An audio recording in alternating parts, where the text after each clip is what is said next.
Yes, people, what's going to welcome back to the channel, guys. So guys, hair algae almost gone, yeah, compared to a couple of weeks ago.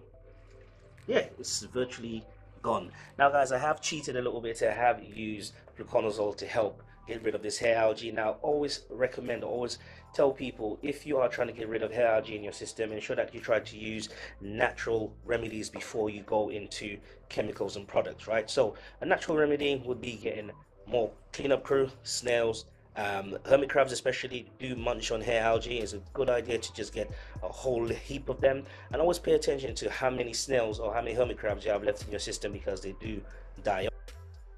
Another thing to do, guys, or pay close attention to and keep on testing, is your nutrient level. So we have this thing called phosphates or phosphorus in our system. Now algae, especially hair algae, it loves phosphates, right? So you can test your water and realize that your phosphate is, you know, I don't know, maybe 0.02, and you realize that, oh, I don't have that many phosphates in the system, but you have hair algae. So there's a very high possibility that the hair algae is utilizing that excess phosphates in the system to actually grow along with the lighting, etc.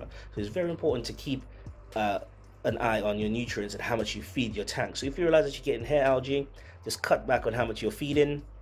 Keep doing those water changes, and also you can do what we call manual removal of the hair algae. So that means getting into the system with your hands, right, and actually pulling that hair algae out the system, and using some form of filter floss or filter socks to pick up those floating particles so that it doesn't break down and generate more nutrients, which would kind of like perpetuate this cycle of you growing algae in your system. So it's very important, yeah? So manual removal, get in, suck it out with, you know, maybe some sort of siphon, get it out the system, yeah? So it's out that water column, so you can start, you know, bringing that PO4 to the coral so they can start growing and crust and start coloring up. Now, if you have hair algae in your system, depending on how much you have, right, you may want to start thinking about having a utilitarian fish. For example, a tang. Tomini tangs are really good because it's part of the bristletooth tang family, and I'm always talking about my Tomini tang. And as you can see in the background there, yeah, floating away. Yeah, I think these fish are amazing. Just ensure that if you are getting a Tomini tang, you have a small tank like mine, you have a plan to move them onto a bigger system once they get to full size. Also, guys, be patient as well, especially if you're starting off new from dry rock, yeah, or even live rock. We will go through some form of, like I said, some form of ugly stage where your biome or all the little animals and bacteria in your system settle. So just be patient, yeah, expect the ugly stage for your system, and then just go through and, you know, take your time, pull out that hair algae. And another important one before I forget, yeah, water source, yeah. So we all know that 0 TDS RODI is preferred when we start off a new system. So if you have your RODI unit, yeah, ensure that your filters are changed regularly. Your DI resin is, you know, always refreshed so that you can pull out all the unwanted elements and phosphates and PO4s and silicates from your system, so that you don't have any issues with your tank. And also, if you are going to your LFS to buy RODI water, ask them, yeah, what's your TDS on your water?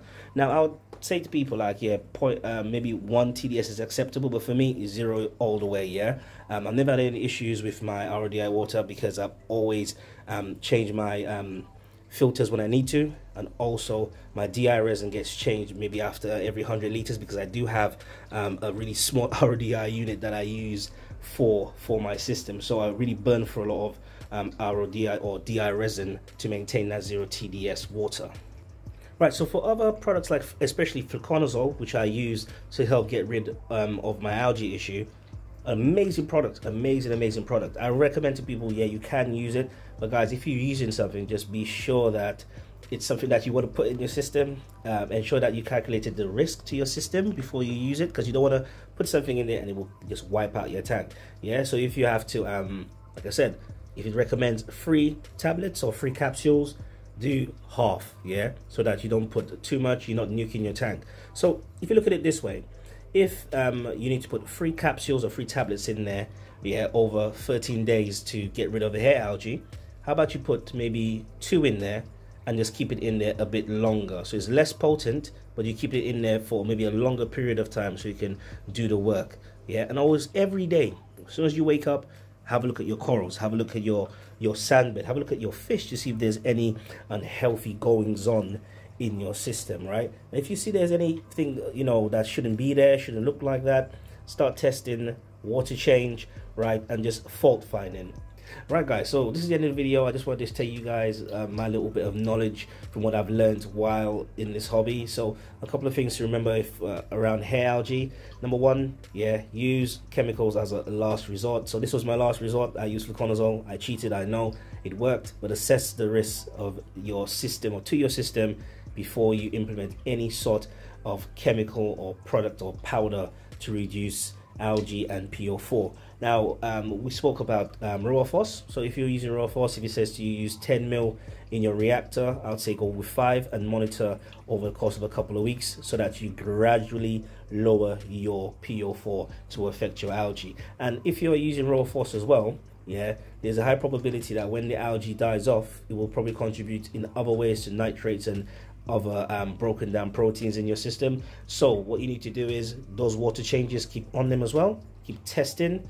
Other things that you could do, ensure that your cleanup crew, yeah, is always enough to help combat hair algae when you do have it. So with a good cleanup crew, if you don't have hair algae, it just shows that your cleanup crew is working really well, because as soon as that problem arises, they come in, they get rid of it. Simple as that. Yeah, keep everything in balance.